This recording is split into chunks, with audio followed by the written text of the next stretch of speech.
We all know how great the mainline Final Fantasy games are. For the longest time, they have set the standards for what a quality RPG should be. With great stories, immersive worlds, musical masterpieces, and engaging combat that is constantly changing and evolving. These are just some of the traits of Final Fantasy that we've come to know and love. But did you know? Well, I'm sure you already do, that Final Fantasy's greatness isn't limited to just their mainline releases. Many of their spin-offs have forged their own legends and are fondly remembered by players decades later. We also can't forget about the direct sequels. While some are considered questionable by many, there are even some regarded as better than the mainline entry. First order of business though, this video includes Final Fantasy XI and Final Fantasy XIV, which I failed to include in the mainline Final Fantasy video. And since I can't go back in time, I'll just include them here. Final Fantasy Adventure, the game that marked the beginning of the beloved Mana series. This action RPG on the Game Boy was a delightful departure from the traditional turn-based Final Fantasy formula, offering real-time combat that kept players engaged. With a touching story revolving around the hero Sumo and his companion Fuji, struck an emotional chord with fans. The game's fantastic soundtrack, composed by Kenji Ito, was impressive, especially given the limitations of the Game Boy hardware. Final Fantasy Adventure was also ahead of its time with its day-night cycle and puzzle-solving mechanics, which lent a sense of immersion and depth to the game world. Honestly, I didn't get to play this game since I was still a tadpole at the time. But I did play its remake titled Sword of Mana, which was released on the Game Boy Advance in 2003, which I thoroughly enjoyed. But the best one is still Legend of Mana. Yeah, fight me! Final Fantasy Mystic Quest. Final Fantasy Mystic Quest was an ambitious attempt by Square to make the genre more accessible to Western audiences. Simplified gameplay and a streamlined plot ensured that newcomers to these games wouldn't feel overwhelmed. It featured an overworld map with set paths between locations, reducing the chances of getting lost, while the inclusion of action-based elements such as jumping and using weapons to clear obstacles added something more familiar and a bit of excitement to exploration. The turn-based combat was made more visually engaging with colorful, detailed monster sprites and dynamic battle backgrounds. Moreover, the standout soundtrack by Ryuji Sasai and Yasuhiro Kawakami provided an epic backdrop to the game. Personally, I played this game for a short while via an emulator in the mid to late 2000s. At that time, I was trying to sink into any hole, into any game with a Final Fantasy title on it. However, I didn't get far since it felt too simple at this point in my gaming journey, and since it's not even a mainline Final Fantasy game, I didn't even bother to finish it. How about you? Final Fantasy Tactics. Now this one, oh yeah. This was the most requested Final Fantasy game to be included in the last video, and I can certainly understand why. Final Fantasy Tactics is a spin-off that became an instant classic, thanks to its engrossing tactical gameplay and the intriguing world of Ivalice. Its deep and mature story of political intrigue, betrayal, and war hooked players and made them care about the fate of its memorable characters. Who doesn't know Ramza Beowulf? They even made a movie about him.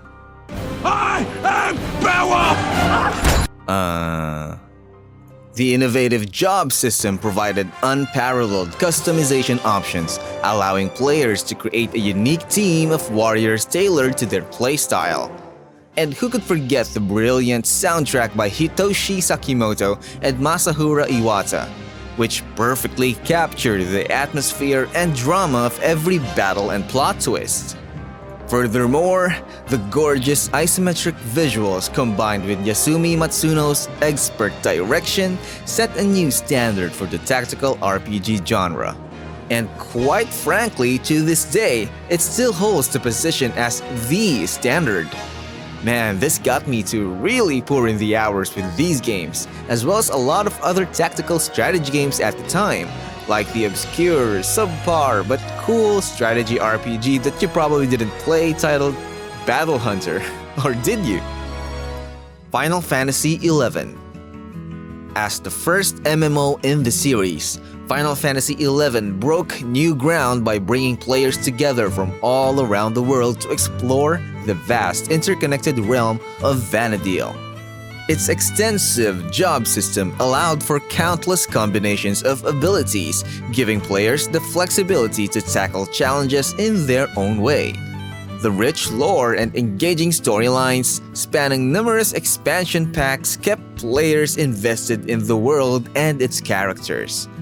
Final Fantasy XI was also groundbreaking for its time, thanks to its cross-platform play, letting players on PC, PlayStation 2, and Xbox 360 unite in a single, shared experience.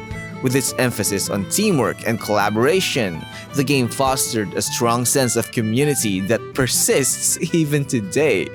Lastly, the enchanting soundtrack by Naoshi Mizuta, Kumi Tanioka, and Nobuo Uematsu masterfully complemented the game's grand adventure spirit. I won't even pretend that I have any experience with this game, because when it was released, it was around the time when the first truly great massive online RPG invaded our country. That game was Ragnarok Online, and oh boy, that's another nostalgia blast in itself. Now, before I drift away on a completely unrelated nostalgia trip, let's move on to the next one. Final Fantasy Crystal Chronicles. This game is a spin-off that introduced a fresh, cooperative multiplayer experience to the series. It utilized the GameCube, Game Boy Advance connectivity to provide each player with their individual screen and information, enhancing communication and teamwork. The game's charming art style and colorful graphics brought the magical world of crystals and caravans to life, while the captivating, atmospheric soundtrack by Kumi Tanioka perfectly complemented the experience.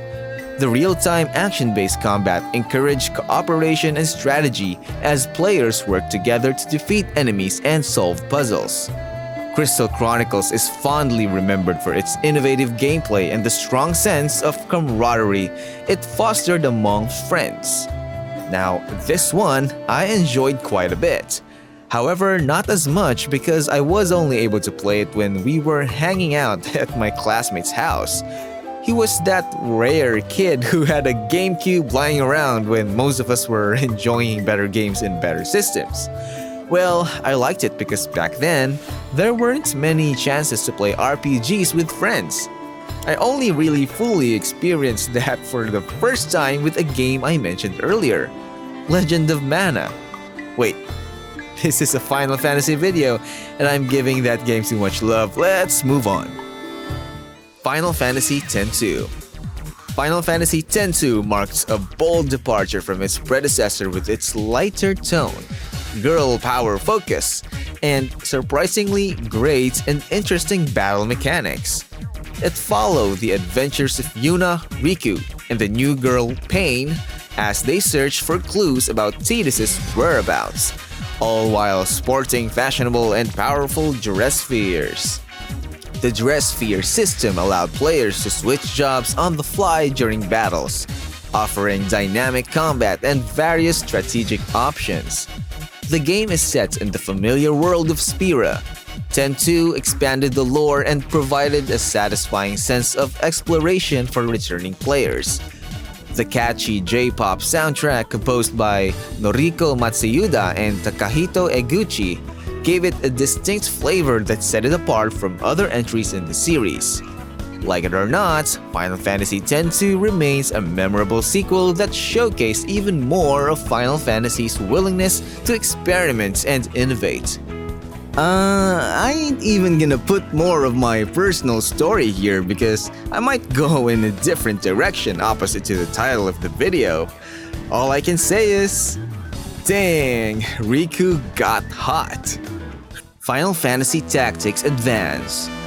Final Fantasy Tactics Advance brought the tactical depth of the original Final Fantasy Tactics to the Game Boy Advance, introducing a new generation of fans to the joys of grid-based combat. Set in the enchanting world of Ivalice, the game wove a heartwarming story of childhood friends transported to a magical realm, all while dealing with themes of escapism and facing reality. Yep, it's an isekai story way before it was even cool. The judge system added a bit of strategic spice to battles, as players had to adapt their tactics to the ever-changing rules. The extensive job system returned, offering deep customization options and countless combinations for players to experiment with. Tactics Advance pixel arts and a soundtrack by Hitoshi Sakimoto and Nobuo Uematsu made the game a visual and auditory delight. You can trust that if Uematsu is part of the team, the music will be exceptional, and there's no need to listen to the soundtrack on YouTube again for extra confirmation. This handheld gem is fondly remembered by many players for the nostalgia it evokes, though of course it's still nowhere near the level of the original. Final Fantasy VII Dirge of Cerberus. Diving into the world of Final Fantasy VII Dirge of Cerberus, we are reunited with the brooding ex-Turk, Vincent Valentine, as the main protagonist. This action-packed third-person shooter offers a unique spin on the traditional Final Fantasy formula, with fresh gameplay and a thought-provoking storyline that expands on the original game's lore. The haunting atmosphere and soundtrack work together to create an immersive experience that fans of the franchise can definitely appreciate. Dirge of Cerberus also introduces Deep Ground, a menacing and enigmatic new enemy faction that presents a fresh challenge to overcome. Ultimately, this spin-off provides a deeper understanding of Vincent's character and backstory. And being the biased Final Fantasy fanboy that I am, I definitely couldn't pass this up despite not being a fan of shooter games. Final Fantasy XII Revenant Wings. Final Fantasy XII Revenant Wings is a direct sequel to one of my favorites, Final Fantasy XII, giving fans a chance to reunite with characters like Vaan, Penelo, and the cool Sky Pirates Balthier. This real-time strategy game for the Nintendo DS combines elements from both tactical RPGs and traditional Final Fantasy gameplay, creating another fresh experience for players. Again, it has a charming art style and pleasantly good soundtrack. The game also expanded on the rich world of Ivalice, introducing new locations and enemies while incorporating the series' beloved summoned creatures known as espers. The inventive use of the DS's touchscreen controls is great according to its players. Well, not that I know anything about that since I emulated this game on my PC. This is definitely a good game to experience if, like me, you're a fan of the world in Final Fantasy XII and would also like to get to know Vaan and Penelo better, since the mainline release failed to do so. Oh yeah, I almost forgot to mention that if you've played the earlier Final Fantasy Tactics Advance game, then you'll see a few callbacks here too. Final Fantasy VII Crisis Core. Hey, Crisis Core Final Fantasy VII, a prequel to the original Final Fantasy VII. Take note that I'll be discussing the original one and not the recently released reunion version.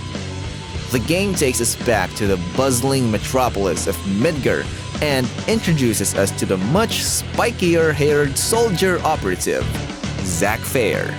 With an action-packed combat system and an evolved materia fusion mechanic, this PSP gem delivers a fresh take on the Final Fantasy VII experience. The emotional story explores the origins of key characters like Cloud Strife and Sephiroth, while also delving into the inner workings of the Shinra Corporation. Crisis Core's poignant narrative and stunning cinematics are sure to tug at your heartstrings, especially as you uncover the tragic fate of Zack. Fun fact that you didn't ask for, I'll say it anyway. I like the character Zack Fair even more than Cloud, hahaha. As I mentioned earlier, if you want to try this game, you can also play it on modern platforms that tie in with some story changes in the remake. Final Fantasy Tactics A2 Grimoire of the Rift. Final Fantasy Tactics A2 Grimoire of the Rift takes us back into the world of Ivalice, blending the classic turn-based tactics gameplay with a new story. Now following the adventures of Luso Clemens, a young boy who stumbles into Ivalice through a magical book, players are treated to a richly detailed narrative with a colorful cast of characters. Of course, it wouldn't be a Final Fantasy Tactics game without the job system, offering a familiar wealth of customization options for your party members, allowing you to experiment with different roles and strategies. I don't have much to say about this part 2 other than that it's good, but not as good as the first one. Again, if you're a fan of Final Fantasy Tactics and an isekai anime fan, then this is definitely worth a try. Final Fantasy IV: The After Years. Taking place 17 years after the events of Final Fantasy IV, The After Years invites players to reunite with familiar faces and explore the world of the Blue Planet once more. It retains the iconic active time battle system and introduces the new band system, allowing characters to combine their abilities for powerful combo attacks. With its episodic narrative structure, The After Years gets players to experience the perspective of multiple characters, uncovering secrets and deepening their understanding of the world. The game's nostalgic 16-bit graphics and remastered soundtrack bring back fond memories of classic Final Fantasy titles while adding a fresh layer of polish. Featuring a rich story, character development, and a moderately challenging gameplay, Final Fantasy IV: The After Years is a worthy successor to the original game and a delight for fans of the series. I know that many people either don't know or forget that this game even exists, and that's understandable since you may run the risk of muddying the memories of the classic Final Fantasy IV. However, I can't say that it's a decent addition to the story. Dissidia Final Fantasy. Dissidia Final Fantasy, a fighting game unlike any other in this series. Or is it really considered a fighting game? Well, you let me know in the comments below. Anyway, this game brings together the most iconic characters from the franchise in a battle of good versus evil. Players can choose from a diverse roster of heroes and villains, each with their own abilities unique to them, fighting styles, and signature moves.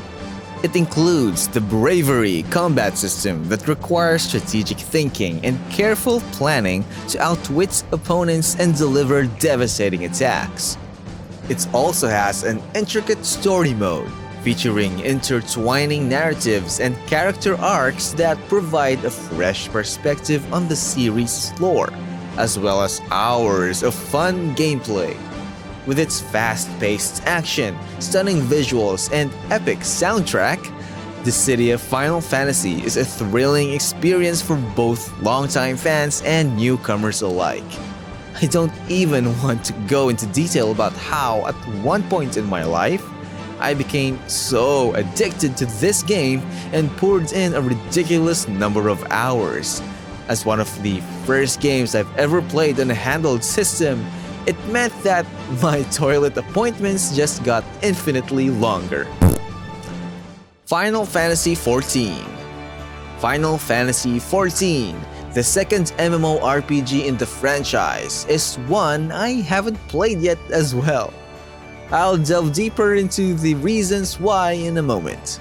So, this game takes players to the world of XIII, where they can embark on epic quests, forge friendships, and battle fearsome foes. After a troubled initial launch, the game was relaunched as Final Fantasy XIV: A Realm Reborn, garnering praise for its many improvements. The class and job system allows for unparalleled character customization, enabling players to explore various playstyles and roles within the game.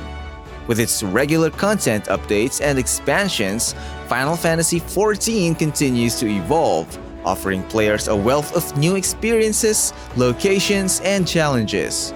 Final Fantasy XIV's thriving community and diverse range of activities, from crafting to raiding, ensure that there's always something to do in the world of XIII. Honestly, for the longest time, much like most hardcore single-player only Final Fantasy players, I never considered Final Fantasy XI and XIV as mainline entries. I didn't even see them as black sheep. It was more like I didn't even acknowledge their existence. Yes, that's kind of harsh for this video, but hear me out. I said that due to ignorance. I've only recently learned from the comments on my mainline Final Fantasy videos that Final Fantasy XIV features one of the best, and some even say the best, story that Final Fantasy can offer. If a large number of people, some also coming from the mainline games, are saying it, then I can't deny their feelings. I'm excited to be able to try it out and share my personal experience with you in the game in the future, since I'm a sucker for a great Final Fantasy story. Final Fantasy XIII 2. Picking up where Final Fantasy XIII left off. XIII 2 takes players on a time-bending journey through a rich and varied world as Sarah and newcomer Noel Kreese seek to change the course of history. The time travel mechanic allows for non-linear exploration, offering players the freedom to shape their own adventure. And you know how I love some time travel in my JRPGs, thanks to a certain title. Combat is enhanced with the addition of the Paradigm Pack system, which lets players recruit and customize monsters to join their party. XIII 2 also boasts extensive side quests with puzzles, mini-games, and secret areas to discover. With its engaging narrative, improved gameplay mechanics, and stunning visuals, Final Fantasy XIII 2 is a worthy sequel. Or should I say, an even better game altogether than 13, that builds upon the foundations of its predecessor effectively. The story is quite emotional and sad too, so have your tissues ready. Final Fantasy Type 0. Final Fantasy Type 0, originally released for the PSP in Japan, later saw an international release on current-gen consoles, introducing a darker, more mature story to the franchise. Set in the war-torn world of Orience, players control Class 0, an elite group of students from the Magical Academy of Academia. The game features a real-time, action-based combat system that emphasizes teamwork and strategy. With a cast of 14 playable characters, each with their own unique abilities and playstyles, players can experiment to find the perfect combination for their party. The branching narrative and mission-based structure of the game offer multiple playthroughs, ensuring that no two experiences are quite the same. Final Fantasy Type 0 is a welcome departure from the traditional formula with its gripping story and engaging gameplay. Honestly, the main thing that I liked about it is that it has a high school setting. That is prevalent in a lot of shonen anime, and if you haven't noticed yet, I am an anime weeb. I love anime so much that I even started an anime band with my friends and much larger anime review channel that I won't mention. Anyway, that's that. Another thing about this game is that it is 100% the main reason why I even gave Final Fantasy XIII a chance after I platinumed it on the PS4. Yeah, I platinumed it. I'm hardcore. I thought there'll be more connection to them since they share some common elements and are parts of the Fabula Nova Crystallis games. Well, although that didn't work out, it still gave me the opportunity to experience the Final Fantasy XIII trilogy. Dissidia Duodecim Final Fantasy. Dissidia Duodecim Final Fantasy? This is actually the prequel to the original Dissidia. It offers even more fan-favorite characters, stages, and refined gameplay mechanics. Introducing the Assist feature, players can now call upon allies for supporting during intense battles, adding more strategic element to the already fast-paced high-action combat system. Still featuring an expansive story mode, delving deeper into the origins of the conflict between Cosmos and Chaos, as well as a revised arcade mode that offers endless replayability. New characters such as Lightning, Kain, Tifa, Vaan, and more join the fray, expanding the roster for more epic battles. For this one, although I liked it, I never spent that much time on it given the massive number of hours I already poured into the first game. Lightning Returns Final Fantasy XIII. The conclusion of the Final Fantasy XIII trilogy, Lightning Returns, embraces a bold approach with its time-driven open-world design. Players control Lightning, the protagonist of the first game, hence Lightning Returns, as she races against time to save a dying world set hundreds of years after 13-2. Featuring a unique Doomsday Clock mechanic, every action and decision directly impacts the world and its inhabitants. And for the sake of highlighting the best aspects, let's just say that the ever-present clock adds excitement to the game. Deep customizations allow players to tailor Lightning's abilities, outfits, and weapons to suit their playstyle. She can even cosplay as Cloud with the Buster Sword. With revamped combats incorporating real-time action elements, Lightning Returns Final Fantasy XIII offers a fresh experience and a fitting end to the trilogy. Many players criticize Final Fantasy XIII's linearity, labeling it a hallway simulator. And believe me, I understand the sentiment. Regardless, 13-2 and Lightning Returns addressed the linearity issue, proving Square Enix listened to the feedback. Unfortunately, many players moved on and never gave these sequels a chance. But now's your chance to reconsider playing it. Actually, some argue that Final Fantasy X is also linear, but I disagree. If you're curious about my reasoning, leave a comment below and I'll respond. Hey. World of Final Fantasy. World of Final Fantasy combines the charm of classic Final Fantasy games with a delightful, light-hearted story and a stacking battle system that kinda reminded me of Disgaea. Players follow siblings Lan and Rain on their journey through the world of Grimoire, where they meet beloved characters from previous Final Fantasy titles. The stacking mechanic allows players to create powerful combinations of characters, monsters, and abilities that players can use strategically in the turn-based battles. With its adorable chibi art style, nostalgic callbacks, and cute and somewhat traditional with a twist gameplay, World of Final Fantasy is a charming experience for fans both old and new. Final Fantasy VII Remake. Now we arrive at the big boy. The long-awaited Final Fantasy VII Remake revitalizes the beloved classic with stunning, modern graphics, an expanded narrative, and reimagined gameplay. The game revisits the iconic story of Cloud, Tifa, Barrett, and the rest of the Avalanche crew as they fight to save their planet from the corrupt Shinra Corporation. The new real-time combat system seamlessly blends action and strategy, incorporating a deep materia system for creative character customization. Midgar's world is brought to life with breathtaking detail, offering players a chance to explore every corner and uncover its secrets.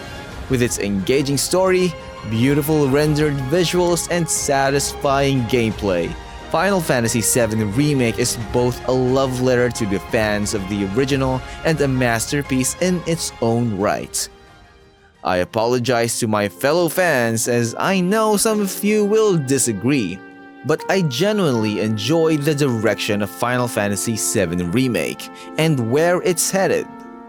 As someone who has finished FF7 multiple times, including a recent playthrough with a mod and voiceovers, check out Echo S for more info, I appreciated the changes that allowed me to experience the world, story, and everything else differently. I believe this game shouldn't be considered a replacement or even an improvement to the original, because aside from the graphical enhancements and the remastered soundtracks, the original still surpasses it.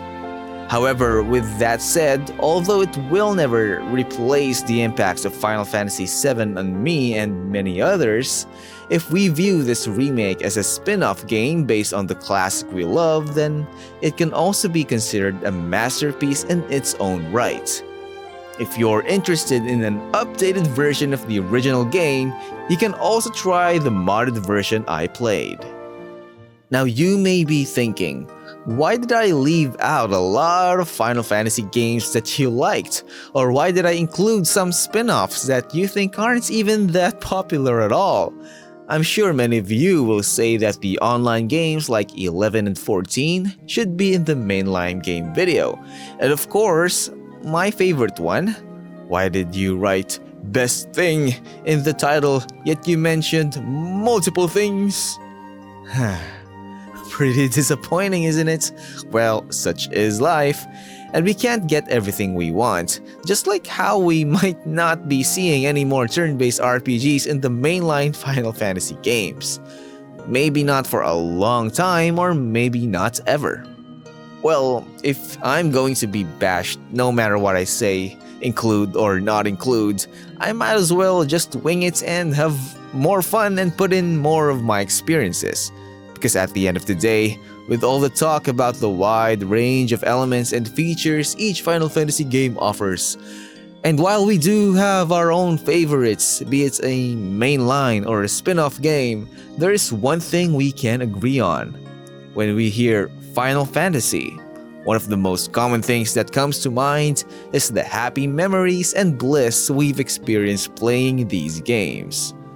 Now with that said, if you haven't checked out my videos for the mainline Final Fantasy games, you can watch it here, and you can be sure the worst thing version is coming soon. So get your pitchforks ready, then I'll sharpen my